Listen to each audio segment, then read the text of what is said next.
한절이니까 우리 다 같이 하겠습니다. 우리 지난주에 이어서 같이 했습니다. 시작.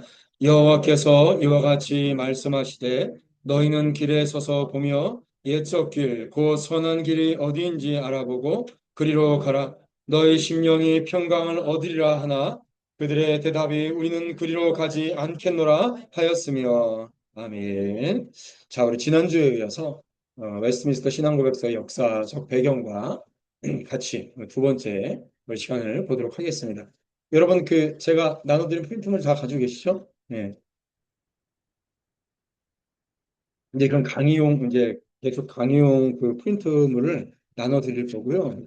이제 웨스트민스터 신앙고백서 해설이라고 그 로버트 쇼 목사님하고 또 우리 개혁주의 목사님 그 중에 한 분 이렇게 설명해 놓으신 거를 정리해서 제가 이렇게 책으로 묶어 놓은 게 있거든요. 이거는 이제 읽으면서 공부할 수 있도록 제가 만들어 놓은 겁니다. 이제 계속해서 다니셨던 우리 성도님들은 우리 한번 쭉 읽고 공부를 했고요.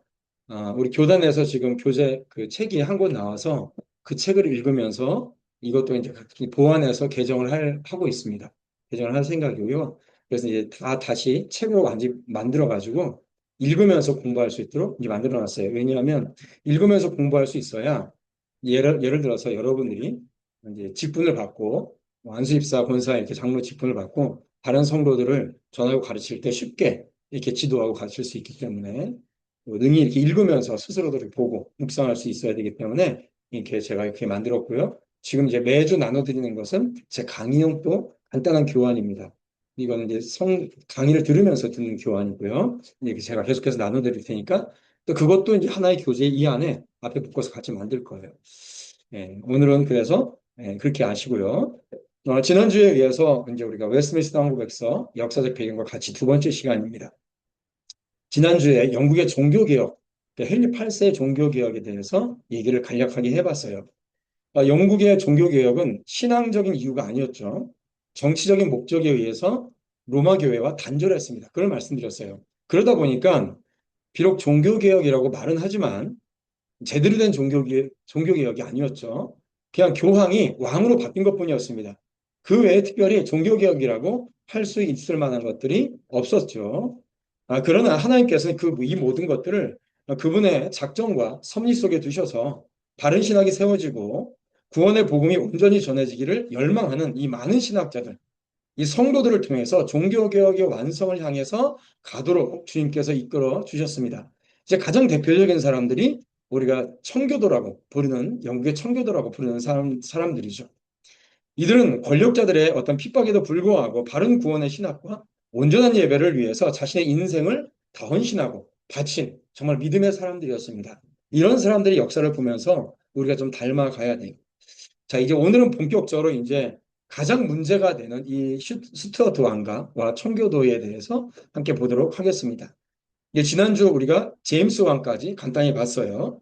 저 제임스 1세까지 봤어요. 그래서 어떤 사람들은 이 스튜어트 왕가의 이 제임스 1세가 굉장히 신실한 믿음의 사람이다. 그래가지고 이 제임스 왕 때 킹 제임스 성경이 번역됐거든요. 그래서 킹제스 성경을 굉장히 높게 평가해요. 영감 있는 뭐라 그래요? 유일한 번역서다. 가장 영감 있는 유일한 번역서다라고 얘기하는데 제가 늘 말씀드렸죠. 정치인은 타협을 원합니다.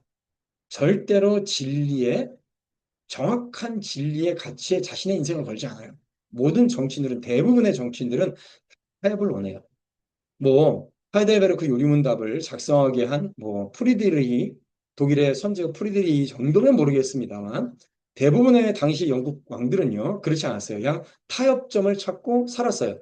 제임스 왕도 그렇습니다. 로마 카톨릭을 지지하는 세력이 있었고 성공회를 지지하는 세력이 있었고 또 청교도들이 있었어요. 그러니까 이들 사이에 묘한 긴장감을 유지하면서 어느 정도 정책을 잘 유지하면서 살았던 사람이 이제 제임스 왕이에요.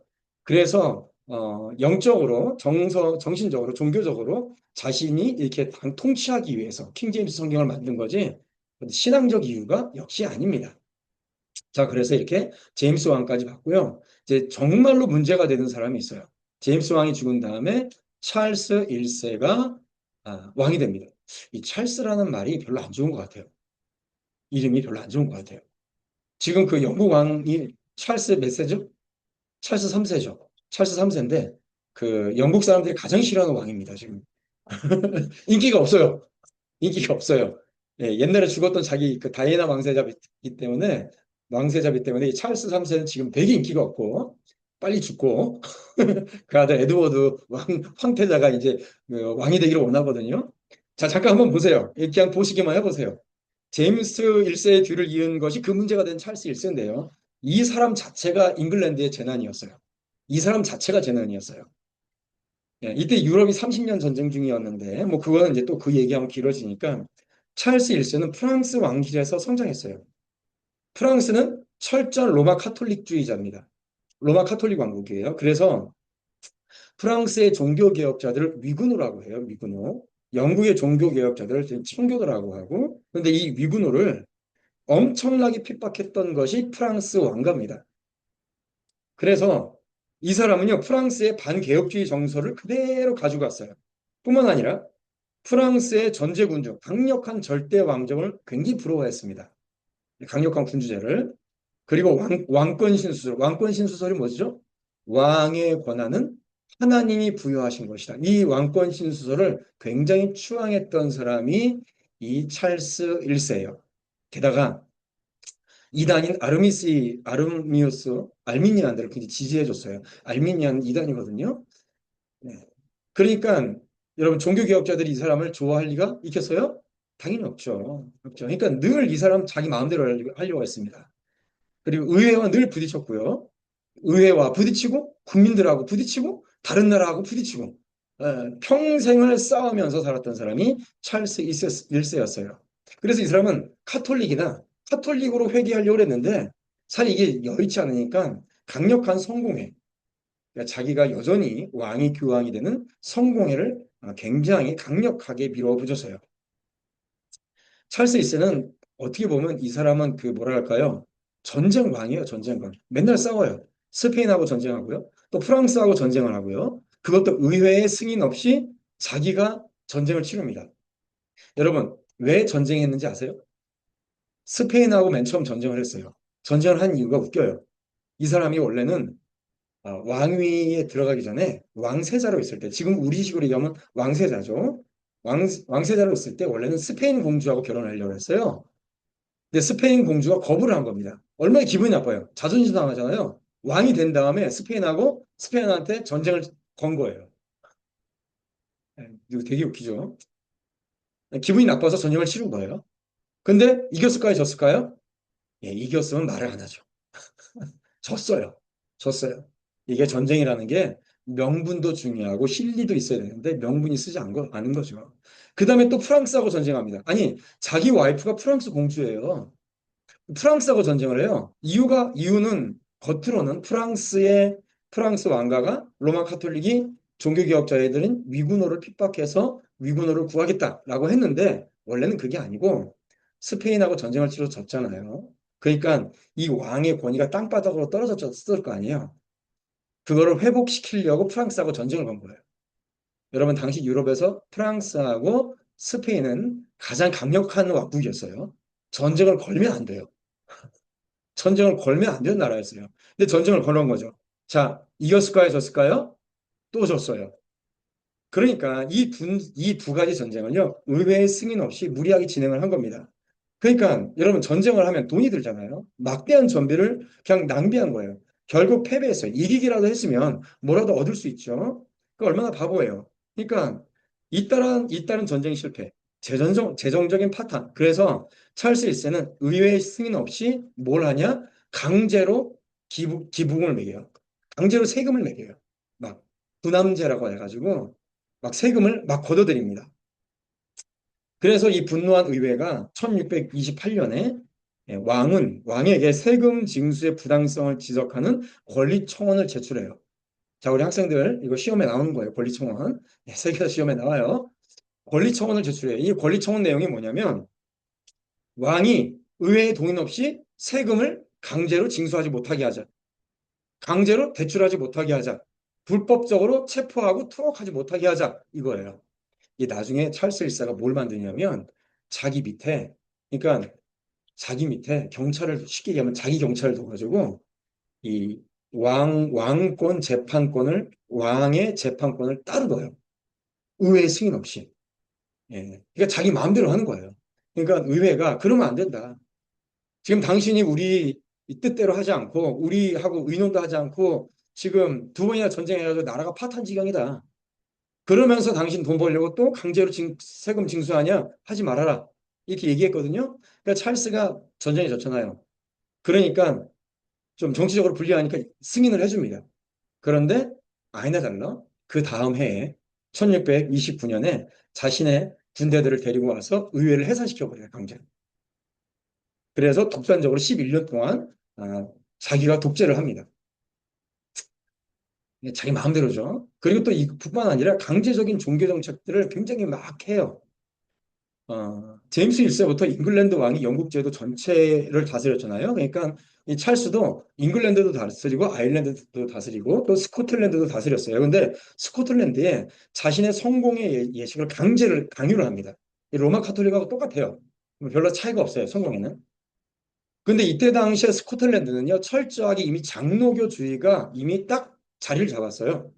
그래서 스코틀랜드 이제 귀족들도 자기네들 마음대로 하는 게 아니라 지금 우리나라 그 의회처럼 귀족들이 의회가 모여서 의논하고 다수결로 정리가 되는 것이 쉽게 얘기하면 의회에 통과해야 되는 것들이 법이었거든요. 근데 이게 찰스 1세는 자기 마음대로 강요를 합니다. 그리고 이 윌리엄 로드 사진에 보이죠? 윌리엄 로드라는 사람을 로마 런던 주교로 삼고 나중에 캔터베리 대주교로 임명을 해요. 이 사람이 쉽게 얘기하면 찰스 1세의 종교 정책의 선봉장이에요. 이 사람이 어떻게 했냐? 개신교도들을 엄청나게 핍박했던 사람입니다. 청교도를 엄청 핍박해요. 핍박해서 어떻게 핍박하냐? 이 자신의 종교 정책을 따르지 않는 사람들을 반역자로 몰아가요. 반역자로 몰아가서 어떤 벌을 내리냐? 그냥 죽이면 편하죠. 안 죽여. 귀를 잘라요. 귀를 잘라요. 코를 잘라요. 죽이면 뭐예요? 죽이면 뭐가 돼요? 순교자가 되잖아요. 이게 안 죽이는 거예요. 안 죽이고 귀를 자르고 코를 자는 거예요. 그대로 살려도 감옥에 갇혀서. 이렇게 그리고 뺨에 낙인을 찍어버립니다. 불로 찢어서 낙인을 찢어버리고 이렇게 가혹한 형벌을 내린 사람이 누구냐? 이 윌리엄 로드예요. 자, 종교 개혁자들이 좋아하겠어요? 싫어하겠어요? 당연히 싫어하죠. 싫어하는 게 아니라 아주 혐오를 하죠. 근데 더 문제는 뭐냐면 영국 국교회가 정식으로 임명하지 않은 자들의 설교를 금지시켰어요. 그러니까 청교도들이 설교하는 걸 다 금지시킨 거예요. 이 종교개혁자들이. 성공회에 속하지 않으면. 또 성공회에 속했더라도 자신들의 성공의 기도서를, 공동기도서를 사용하지 않으면 퇴출시키는 겁니다. 이 청교도들이 성공회 안에 있었던 사람들도 있고 성공회 밖에 있었던 사람들도 있었거든요. 성공회 안에 있더라도 공동기도서를 사용하지 않는 사람들이 있어요. 이거는 잘못된 신학이다 이러면서. 그럼 이제 퇴출되는 거예요. 자, 아니나 달라 문제는 스코틀랜드에서 터집니다. 장로교를 국교로 했던 이게 스코틀랜드에 영국 국교의 예배를 강요하는데 성 자일스 교회에 의자 사건이 일어나요. 이거를 제니 게데스 사건이라고 하는데 1637년에 이 성 자일스 교회에서 찰스 1세의 성공회 이 공동기도서를 읽어요. 그러니까 윌리엄 로드가 보낸 사제가 주교가 이 공동기도서를 읽는데 어떤 일이 일어나면 이 제니 게데스라는 사람이 여자예요. 여자가 공동기도서를 읽고 주교가 이렇게 쉽게 강단에서 읽고 있잖아요. 옛날에 이런 의자가 아니라 조그만 이렇게 나무 의자였어요. 나무 의자를 이렇게 앉아 있었거든요. 자기가 앉아있던 나무 의자를 들어서 주교한테 던져버린 거예요. 악마가 네 뱃속에서 아프게 막 이러면서 던져버렸는데 이 제니 게데스라는 사람이 누구냐면 시장에서 노점하는 아줌마예요. 예, 약간 나이 든 아줌마예요. 근데 제가 이제 찾아봤거든요. 찾아봤는데 이게 이 여자가 정말로 제니 게데스인지 실존 인물인지 어떤지 모르겠어요. 어든에 제니 게데스라는 인물이 실존했다. 아니면 아니고 제니 게데스는 아니고 어떤 여자였을 것이다. 어떤 할머니였을 것이다. 그러니까 말이 많아요. 말이 많은데 이게 이 이후로 바로 전쟁이 일어나거든요. 이거 확인이 되지 않아요. 근데 분명한 사실은 뭐냐면 실존 인물인지 어떤지는 모르지만은 분명한 사실은 스코틀랜드 국민들이 자신의 종교적인 자유와 개인의 자유를 위해서 항거했다는 것은 분명합니다. 그 전에 주교가 그 공동기도서를 읽었을 때 거기 있던 사람들이 그를 듣지 않고 항거를 하고 항의를 했던 것은 분명한 사실이에요. 그래서 이게 에딘버러의 그 교회를 가면 그 이렇게 원형 탁자에 밑에 다리가 세 개인 의자가 만들어서 이렇게 있어요. 기념으로. 그 의자가 던지는 의자는 아니고 그렇게 기념으로 만들어 놓은 게 있어요. 그러니까 개인의 종교의 자유를 위해서 항거한 어떤 표식을 남기는 거죠. 자, 이거를 찰스 1세는 어떻게 받아들이냐? 자신에 대한 반역으로 받아들여서 전쟁을 일으킵니다. 전쟁을 일으키는데, 이거부터 나와야 되는데?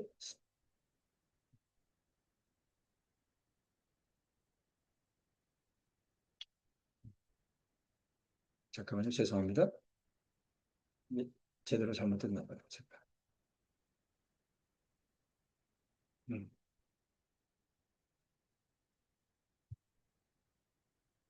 음. 그래서 이후에 어떤 일이냐면 스코틀랜드 국민들이 모여서 언약을 맺어요. 이 에딘버러에 그 그레이프 라이어스 교회 마당에 모여서요. 스코틀랜드 귀족들 그리고 뿐만 아니라 평민들 그리고 스코틀랜드의 장로교 성직자들이 함께 모여서 우리는 절대로 성공의 시계 예배를 드리지 않겠다. 철저하게 가장 성경적인 왕권의 간섭을 거부하고 주교 제도를 폐지하고 오직 성경적인 장로교 신앙을 지키겠다고 하나님 앞에 맹세하는 국민 언약을 세웁니다. 모든 국민들이 여기서 모여서 이거를 국민 언약이라 국가 언약이라고 하고 이때서부터 스코틀랜드의 종교개혁자들 장로교들을 언약도라고 해요. 언약. 그래서 영국의 종교개혁자들 대표적으로 청교도라고 하고 스위스의 종교개혁자들을 위구노라고 대표적으로 얘기하고 스코틀랜드의 종교개혁자들을 그래서 대표적으로 언약도라고 해요. 그래서 보면 굉장히 유명한 책이 있는데요. 이 죽었으나 말하는 언약도들이라는 책이 있어요. 이 책이 있는데 우리가 내년에 이거 읽을 거거든요. 이제 감동적인 책입니다. 이 역사를 다 이렇게 담고 있는 책인데 읽어보면 굉장히 이들이 눈물겹게 자신의 신앙을 지키는 어떤 모습들이 나와요. 이로 인해서 스코틀랜드 장로교도들은 엄청나게 탄압을 받습니다. 엄청나게 탄압을 받고 그리고 결국은 전쟁을 일으켜요. 찰스 1세가. 이걸 주교 전쟁이라고 그래요. 주교 전쟁. 이 스코틀랜드와 찰스 1세가 전쟁을 벌이는데 정확하게 얘기하면 찰스 1세가 자기가 다스리는 스코틀랜드 국민들에게 전쟁을 건 거예요.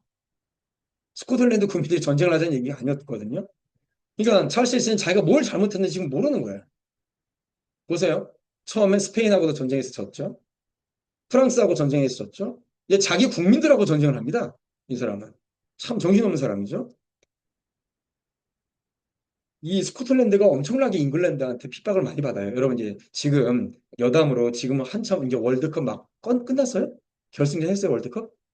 제가 축구에 관심이 없어가지고 한참 월드컵 하고 있는 건 알고 있는데 끝났나요? 아직 안 끝났나요?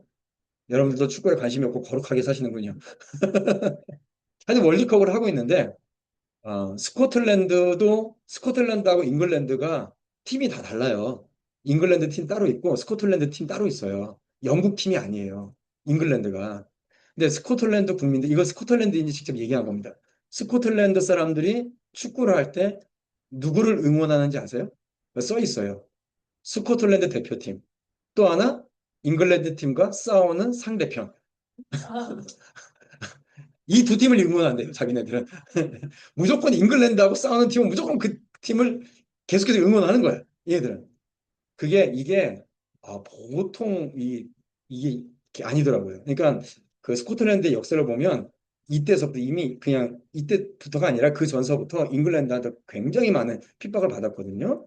예, 굉장히 많은 사람들이 죽임을 당하고, 그러니까 그게 어떤 감정적인 골이 보통이 아니더라고요. 그래서 스코틀랜드하고 잉글랜드 사람들은 말도 안 건드립니다. 같은 영국인데. 음. 그 정도예요. 찰스 1세가 이게 왕권에 대한 반역으로 간주해서 스코틀랜드 교회를 굴복시키기 위해서 군대를 파견해요. 이게 주교 전쟁이에요. 두 번에 걸쳐서 전쟁을 합니다. 그런데 당시 스코틀랜드 군인들은요, 30년 전쟁의 베테랑들이었어요. 아주 강력한 전투력을 보였고, 게다가 신앙으로 똘똘 뭉쳐 있잖아요. 그러니까 이기는 거예요. 그런데 찰스 1세의 군대는 뭐예요? 의회의 승인을 또 안 받았어요. 의회는 전쟁하지 말자. 당신이 잘못했다.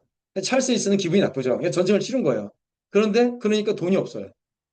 의회에서 돈을 옛날에는요 귀족들이 돈을 대줘야 왕들이 전쟁을 했거든요. 귀족들이 돈을 안 대주니까 자기 돈이 얼마나 돼요. 왕실 돈만 하는 거지. 그러니까 파산이죠.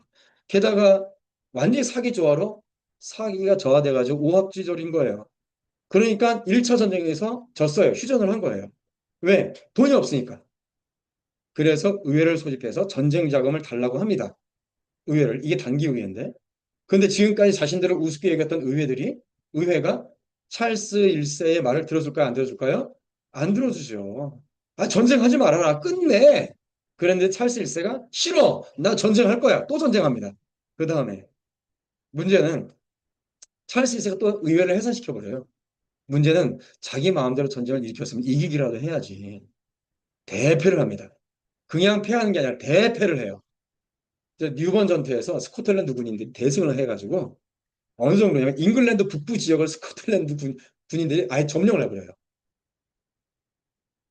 그래서 이 전쟁이 끝납니다. 자, 전쟁에 패한 찰스 1세는 스코틀랜드 주둔군에게 대상금을 지불해야 됐어요. 여러분, 전쟁은 끝나면 그걸로 끝이 아니에요. 전쟁이 끝나면 그 전쟁의 전범국 있죠. 전범국은 반드시 승전국에 배상금을 지불해야 돼요. 그런데 찰스 1세가 돈이 있어요, 없어요? 없어요. 없어요. 없으니까 의회를 다시 소집합니다. 의회를 다시 소집해요. 문제는 자기가 일으켜놓고 의회한테 뭐, 야, 배상금 해야 되는데 돈 좀 줘. 하고 의회를 소집해요. 이게 장기의회인데. 여러분, 지금 러시아하고 우크라이나가 전쟁을 하죠. 지금 몇 년째예요? 4년째인가? 전쟁을 하죠. 4년째인가 전쟁을 하는데 전쟁을 끝내지 못한 이유가 뭔지 알아요? 배상금 때문에 그래요. 간단해요. 돈 때문에 그래요. 전쟁이 끝나죠. 종전하면 누가 먼저 전쟁을 일으켰어요? 둘 중에 하나는 전범국이 될 거고 둘 중에 하나는 승전국이 될 거 아니에요? 전범국이 승전국한테 배상금을 물어줘야 돼요. 한두 푼이겠냐고요. 그러니까 전쟁을 못 끝내는 거예요. 그러니까 휴전하자는 말이 계속 나오는 거예요. 휴전을 하면 전쟁은 계속해서 치르고 있는 거고 전쟁을 휴식을 하고 있는 거니까 배상금을 물 필요가 없는 거예요. 그래서 지금 우리나라가 몇 년째 휴전이에요, 우리나라. 75년이에요. 76년째 휴전이죠. 전쟁을 계속하고 있는 거예요. 종전을 하면 안 돼요. 종전을 하면 문제가 뭐예요? 배상금을 우리가 받아야 돼. 누구한테 받아야 돼? 김정은한테 받아야 돼. 김정은, 그리고 차이나, 그리고 뭐예요? 지금 러시아죠. 소비에트 연방국 이 3국한테 전쟁 배상금을 받아야 된다고요. 근데 우리나라한테만 주는 게 아니에요. 여기에 참전을 했던 16개국한테 다 줘야 된다고. 그러니까 종전이 돼야 안 돼요. 안 돼, 안 돼. 될 수가 없어요. 그걸 모르고 평화를 위해서 종전 선언을 해야 된다, 말아야 된다, 이 얘기를 하고 있는 사람들이 얼마나 바보입니까? 국제법의 기본을 모르는 거예요. 전쟁이 딱 종결되면 그때서부터 골치가 더 아파요. 왜? 돈 문제. 왜 독일이 1차 세계대전, 2차 세계대전 일으켰잖아요. 배상금 때문에 쪽박 찬 거예요. 배상금 때문에.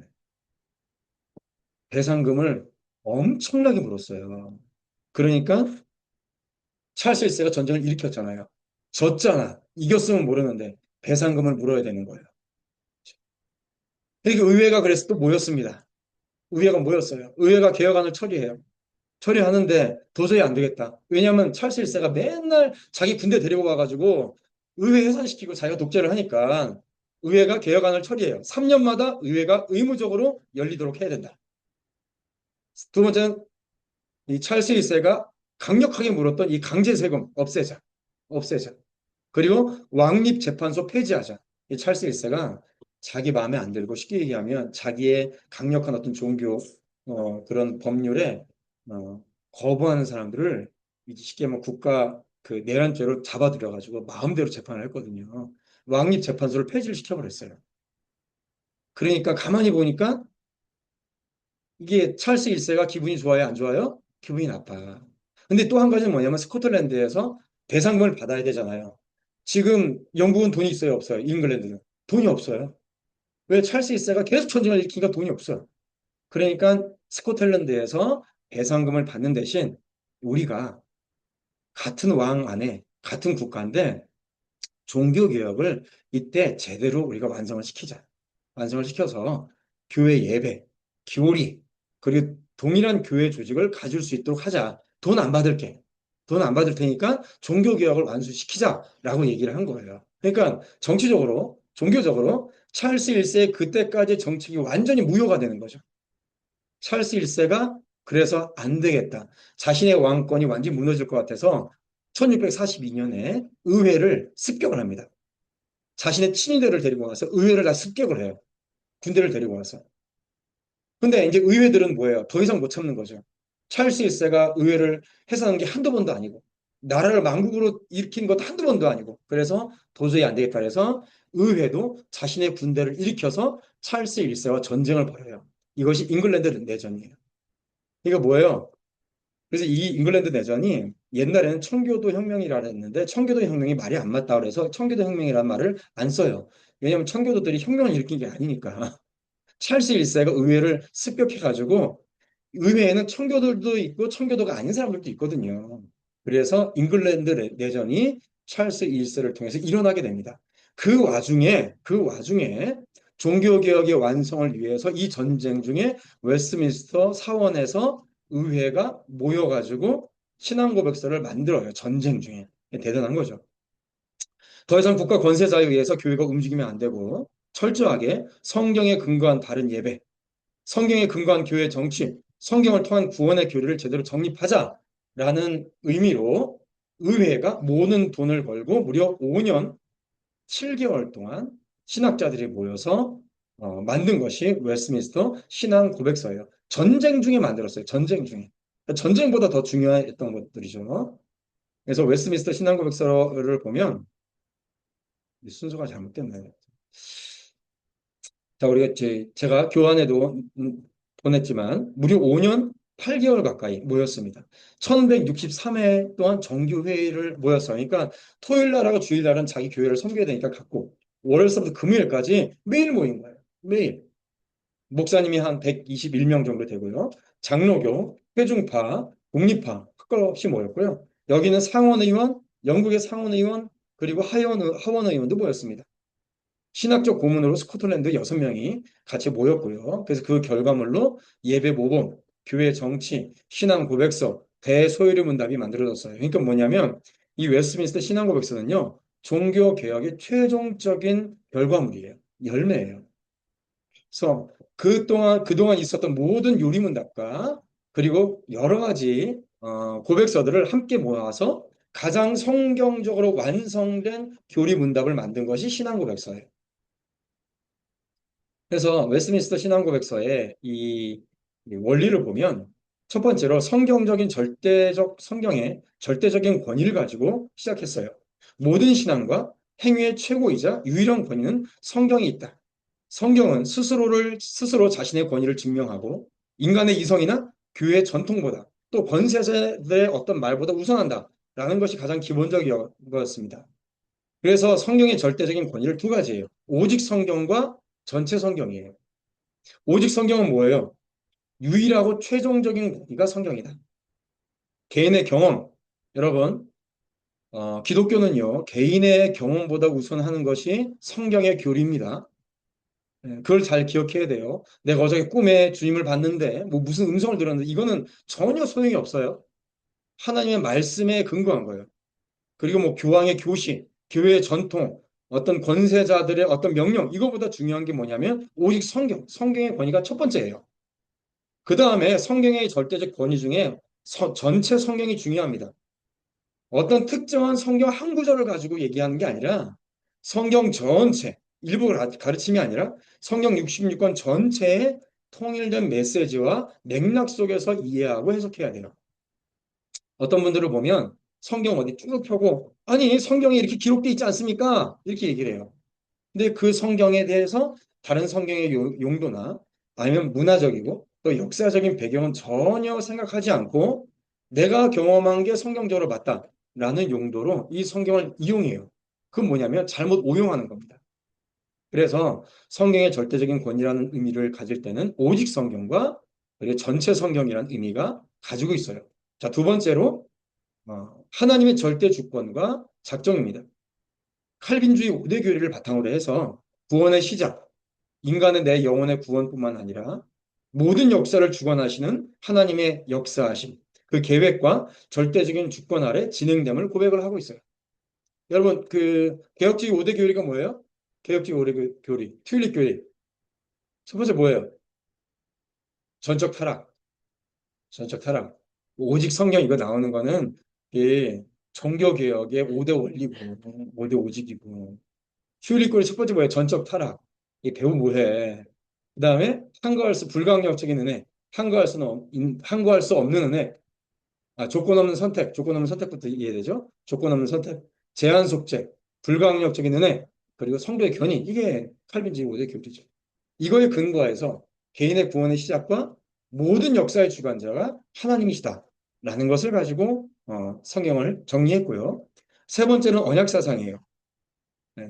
예수 그리스도를 통한 은혜의 언약이 신구약 전체를 관통하는 기본적인 통일된 체계를 가지고 웨스트민스터 신앙고백서는 성경을 정리를 하고 있어요. 그러니까 어느 한 성경 구절이 딱 나와 있으니까 그럼 신앙고백서나 요리문답을 보면요. 그 하나하나가 성경 전체의 개념을 그대로 가지고 있습니다. 그리고 무엇보다도 네 번째로 보편적인 교회와 예배. 성경적인 가장 철저한 예배 모범. 그리고 성경에 근거해서 가장 성경적인 교회 정치는 장로교 정치다. 라는 그 체제를 가지고 만든 것이 웨스트민스터 신앙고백서예요. 그래서 총회 위원들은요, 그냥 모이면 다 똑똑한 사람들이라고 자기 마음대로 한 게 아니에요. 웨스트민스터 신앙고백서를 그 선서를 보면 이 위원들은요, 매일 오전에 기도하고 끝날 때 기도하고 회의장에 입장할 때 오른손을 들어서 다음과 같은 내용으로 서약을 했다고 합니다. 우리 1번을 읽어볼까요? 1번 시작. 나는 하나님의 말씀에 가장 일치하다고 믿는 것 외에는 그 어떤 교리도 주장하지 않겠습니다. 이걸 선서했고요. 자, 2번 읽어봅시다. 시작. 나는 하나님의 영광과 교회의 평화와 건덕을 위해 취할 수 있는 최선의 것 외에는 그 어떤 제도도 주장하지 않겠습니다. 이 여러분 교재에 있어요. 그러니까 이거를 선서했어요. 그러니까 이 총회 업무들은요, 진짜 그들의 신앙적인 열정과 헌신을 다해서 했어요. 아침에 모이면 기도하고 저녁에 모여서 끝나면 기도하고 또 매주 한 번씩 금식했습니다. 매주 한 번씩 금식했어요. 그리고 그 전에 있었던 루터나 칼빈이나 모든 요리문답을 비교해서 철저하게 5년 8개월 동안에 가장 명확한 성경적인 교리 체계를 만들었어요. 그러니까 그냥 만든 게 아닙니다. 그리고 무엇보다도 하나님의 말씀 성경에 절대적 충성심을 가지고 얘기를 이 웨스트민스터 신앙고백서를 만든 거예요. 이러한 믿음으로 무려 5년 8개월 동안이라는 시간을 헌신해서 만든 겁니다. 여러분 이거 지금 누가 할 거예요? 누가 할 것 같아요? 다시는 이런 거 할 수 없습니다. 이 이후에 교회사에서 이런 일을 할 수가 없어요. 여러분, 5년 8개월 동안 이 사람들이 매일 모여서 이 얘기를 했어요. 이 사람들이 먹고 자고 하는 모든 경비들을 잉글랜드 의회와 스코틀랜드 의회가 됐어요. 누가 할 거예요? 할 수 없어요. 그리고 이때 당시에 모였던 모든 사람들은요, 당대 최고의 학자들이었습니다. 이 사람들보다 똑똑한 사람 없어요. 그러니까 누가 한 사람이 보고 웨스트민스터 신앙고백서를 보고 이거 신학적으로 좀 잘못됐네? 감히 이런 말을 하는 거는요. 엄청나게 교만한 겁니다. 엄청나게 교만한 거예요. 그래서 웨스트민스터 신앙고백서는요. 우리가 따라야 할 가장 중요한 기본적인 신학적 교리 체계예요. 그래서 우리 교단도 우리 대한예수교 장로회 이 헌법을 보면 헌법 서원에 이렇게 돼 있어요. 여러분들 교환에도 제가 써놨어요. 같이 천천히 읽어볼게요. 읽어봅시다. 시작. 대한예수교 장로회에서 이 아래 기록한 몇 가지 조목을 목사와 공도사와 장로와 집사로 하여금 승인할 신조로 삼을 때에 대한예수교 장로회를 설립한 모 교회의 교리적 표준을 버리려 함이 아니요 오히려 찬성함이니 특별히 웨스터민스터 신도 교여서와 성경 대소율의 문답은 성경을 밝히 해석한 책으로 인정한 것인즉 우리 교회와 신학교에서 마땅히 가르칠 것으로 알며 그중에서 성경 소율이 문답은 더욱 우리 교회 문답책으로 채용하는 것이다. 예. 예, 이렇게 헌법서원에 나와 있고요. 그래서 우리 교단의 목사, 장로, 집사, 교회 모든 직분자들은요, 반드시 배우고 익혀야 되는 게 신앙고백서입니다. 그리고 자녀들은 소율이 문답, 그리고 성인 직분자들은 대우리 문답을 배워야 돼요. 여러분 그 특별히 세례 받을 때 세례 문답 하잖아요. 세례 문답이 소유리 문답을 축소시켜 놓은 거예요.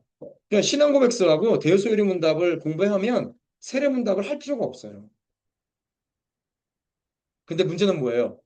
배워요, 안 배워요? 안 배워요. 우리 이제 장년부들 다른 교회 다닐 때 이거 배운 적 있습니까? 배운 적 없죠?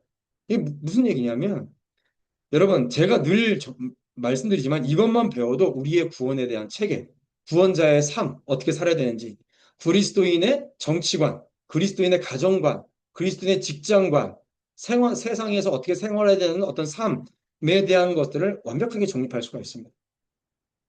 작년이, 작년 2025년도가요, 웨스트민스터 신앙고백서를 한글로 했던 100주년이 되는 날이었어요.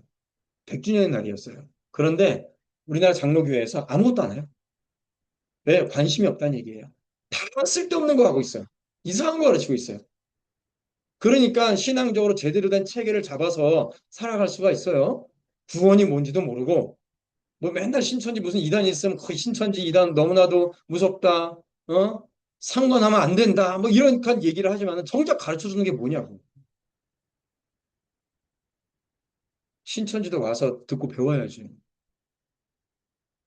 무슨 얘기냐면, 여러분, 성도들을 바른 신학으로 양육할 생각이 없는 거예요.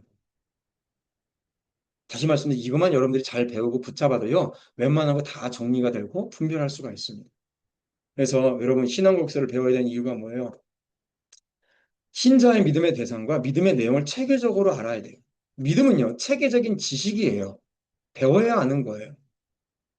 영생이 뭡니까? 요한복음 17장 3절의 영생은 예수 그리스도와 곧 그를 보내신 자 하나님을 아는 지식이에요. 지식. 그 지식을 잘 아는 것이 믿음입니다.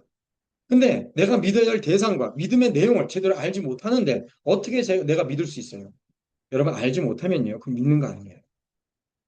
여러분들이 예수를 믿는다고 할 때 믿음에 대해서 제대로 말을 하지 못하죠? 그럼 여러분들은 믿고 있는 게 아니에요. 알고 있는 게 아닙니다. 믿음의 대상과 그 내용에 대해서 체계적인 지식을 가지고 있어야 돼요. 오전에도 말씀드렸지만은 기독교는요. 내가 혼자 산에 올라가서 묵상하고 수양해서 깨닫는 종교가 아니라 배우는 종교예요. 배우는 종교. 자, 그렇기 때문에 뭐가 중요해요? 두 번째로 성경의 교리에 대한 명확한 진술이 중요해요. 정확한 문장으로 된 정확한 설명을 필요로 하는데 이게 뭐냐? 신앙 고백서예요. 여러분, 성경을 창세기부터 요한계시록까지 쭉 써놨어요. 주님께서 우리에게 계시를 해서 써 주셨단 말입니다. 여기에 나타난 하나님, 우리가 다 알 수 있어요. 창세기에서부터 여러분들이 하나님에 대해서 알려면 창세기부터 요한계시록까지 여러분들이 열심히 읽고 연구해서 아, 하나님은 이런 분이구나 알아야 돼요. 그거 언제 할 거예요? 못해요. 그거를 최고의 신학자들이 정확한 문장으로 정확하게 설명을 해서 우리에게 주어졌다. 그것만 배우면 하나님이 어떤 분이신지 안다. 이거를 얘기할 수가 있습니다. 세 번째로 믿음의 대상과 내용을 체계적으로 알았어요. 성령의 교리를 정확한 설명으로 구성해서 우리가 배웠어요. 그러면 당연히 이단들과의 논쟁 과정에서 이 작성된 신앙 고백서를 통해서 이단들의 논리를 정확하게 반박할 수 있는 성경의 원리들이 진술될 수 있는 거죠. 이때 당시 여러 번 제가 말씀드리지만 초대교회에서부터 이때 당시에도 엄청난 이단들이 많았습니다. 우리가 상상을 못하는 이단들이 많았어요. 여러분 다시 말씀드린 신천지나 뭐 하나님의 교회 이런 얘들은 이단이 아니라 사이비예요. 사이비. 이단은 똑똑한 사람들이 이단을 만들어요. 이게 성경의 교리로 잘못되지 애매하게 이단으로 만들어요. 그리고 이단들의 말을 들으면 우리의 생각하고 딱 맞아떨어져요. 왜냐하면 우리의 죄성을 살펴봐서 그 성경을 왜곡해서 딱 갖다 붙였거든요. 그러니까 그거하고 싸웠어요. 그렇기 때문에 우리가 이단이나 이 사이비들의 논리를 반박한 성경의 원리들을 정확하게 진술을 하고 있어요. 그리고 무엇보다도 네 번째, 신앙 고백서는 한 사람이나 소수의 신학자들의 연구의 산물이 아니에요. 말씀드리지만 5년, 8개월 동안 가까이 무려 150여 명의 당대 최고의 석학들이 모여서 만든 것이 뭐예요? 신앙고백서예요. 신앙고백서. 여러분, 지금 신학교를 보십시오. 우리나라 지금 신학교 어때요? 우리나라뿐만 아니라 미국 신학교도 마찬가지예요. 사람 안 가요. 지금 다 뭐냐면 미달입니다. 미달. 미달이라서 여러분들 별로 성적 안 좋아도 들어갈 수 있는 데가 신학교예요. 옛날에도 그랬어요. 제가 신학교 다닐 때만 해도 그래도 신학교들이 꽤 뭐랄까요? 경쟁률이 높았어요. 우리 신학대학원도 제가 신학대학원 들어갈 때 신학대학원 경쟁률이 7.5대 1인 거였어요. 굉장히 높았던 거죠. 그래도 너무 많이 뽑았어요. 그때도 너무 많이 뽑았어요. 너무 많이 뽑는다 했어요. 그런데 문제는 뭐냐면 그때나 지금이나 한국 사람들은 뭐냐면 다른 거 다 하고 첫째 아들 똑똑하니까 너 법관돼. 둘째 아들 너 똑똑하니까 의사돼. 셋째 아들 너 똑똑하니까 뭐 돼? 사업해. 다섯째 아들 너는 할 거 없으니까 목사해. 지금 우리나라 이러잖아요. 18세기 영국도 그랬어요. 그런데 이때 당시에는요. 당시에 가장 똑똑한 사람들이 옥스퍼드 들어가서 신학자 됐어요. 가장 똑똑한 사람들. 들어가면 뭐 배웠냐? 라틴어부터 배웠습니다. 라틴어, 히브리어, 헬라어 배웠고요. 그리스 고전 문학을 다 탐독하게 만들었어요. 지금 공부하는 거하고 다 틀려요. 지금은 여러분 그 박사학위 논문만 쓰면 통과되죠. 뭐 박사학위 논문 쓰는 것도 쉬운 게 아니지만은 그때 당시 대학을 졸업해서 박사학위를 따려면 이틀이나 3일 동안 그 교수들하고 이렇게 서가지고 교수들의 질문을 다 받아서 반박해서 그 교수들을 꿇어 엎드려 틀어드렸어요. 교수들의 논리를 자신의 논리로 반박해서 이겼어야 됐어요. 3일 동안 서서. 대단한 일입니까? 이게 보통 일이 아니에요. 그러니까 이때 당시의 공부를 우리가 따라갈 수가 없어요. 이런 사람들이 모여서 신앙고백서를 만들었어요. 그런데 지금 현대 목회자들이 좀 공부했다고 신앙고백서가 어쩌니 말을 할 수 있어요? 없어요? 교만한 거예요. 말할 수가 없어요. 그리고 성경 전체의 원리를 그대로 담았습니다. 33개의 주제로. 그래서 우리가 이것만 잘 공부해도 우리의 신앙을 견고하게 잡아가고 절대로 이단에 우리가 넘어갈 필요가 없다. 두려워할 필요가 없어요. 두려워할 필요 없어요. 와서 좀 공부 좀 해라. 이렇게 할 수가 있어요. 그래서 다음 주부터 이제 성경에 대해서 첫 번째 읽어서부터 공부할 텐데 이것을 잘 듣고 여러분의 믿음 안에서 견고하게 우리 세워져가는 우리 성도들 되시기를 주님의 이름으로 축원드립니다. 네, 기도하겠습니다. 하나님 아버지, 주의 은혜와 사랑을 감사드립니다. 오늘까지 웨스트민스터 신앙고백서의 그 역사적인 배경에 대해서 함께 배울 수 있도록 인도하심에 감사드립니다. 가장 어려울 때 전쟁과 기근과 또 흑사병이라는 돌림병과 굶주림 속에서도 믿음의 사람들이 분연히 일어나 자신의 신앙을 지키기 위해서 이 신앙고백서를 기록했습니다. 그리고 또한 이것을 지금까지 우리 장로교의 전통으로 받아들일 수 있도록 인도하심에 감사드립니다. 그래서 우리가 배울 때 바른 신앙의 지식을 갖게 하여 주시고 이 지식의 체계를 통해서 우리의 믿음을 견고히 쌓아갈 수 있도록 인도하여 주시옵소서. 그래 오히려 많은 이단과 사이비들이 있는데 그들을 대항할 뿐만 아니라 싸워 이기며 승리하는 복된 성도를 낼 수 있도록 역사하여 주시옵소서. 감사드리며 예수님의 이름으로 기도드립니다. 아멘. 잠깐 광고하도록 하겠습니다. 아, 제가 오늘 직접 가서 수요일까지 총목회 아카데미 갔다 오고요. 중고등 수련회 할 때 우리 학생들 잘 준비해서 기도하면서 제가 수요일 날에도 잠깐 말씀을 드렸지만 여러분들이 가서 본이 되는 사람이 돼야 돼요. 시간이나 말씀을 듣는 자세나 기도하는 것들 모든 것들이 잘 배우고 본이 되는 사람이 돼야 됩니다. 위해서 기도해 주시고 또 우리 다른 분들도 잘 기도해 주시길 바랍니다. 그리고 우리 성도님들 우리 교회가 기도하고 있는데 이 자리가 가득 차고 넘쳐야 돼요. 할렐루야. 네, 그래서 여러분들이 조금 자리를 정리를 해주셨으면 좋겠어요. 그래서 다음 주에 오시면 한 자리씩 이렇게 땡겨 앉으세요. 이렇게 맨 끝에만 땡겨 앉으시면 될 것 같아요. 양쪽만. 그럼 이제 뒤에 자리가 남거든요. 거기 이제 또 다음에 온 사람들 이렇게 앉고 저기 양쪽에 우리 김지평 성도님 가족들이 이렇게 앞에 땡기고 우리 김태현 성도님 집사님 자리 이렇게 땡겨 앉고 이렇게 앉으면 될 것 같습니다. 예, 자리를 좀 잘 정돈해 주시고 해주시면 되겠습니다. 예, 이상입니다. 예, 다 같이 나와서 찬송가 321장 찬양하시고 축도로 오늘 모든 예배를 마치도록 하겠습니다.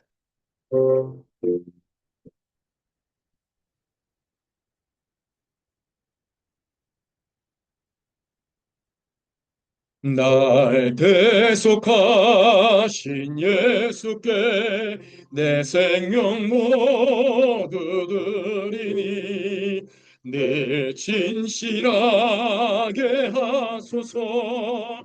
내 구주 예수여, 나 구주 위해 살리라.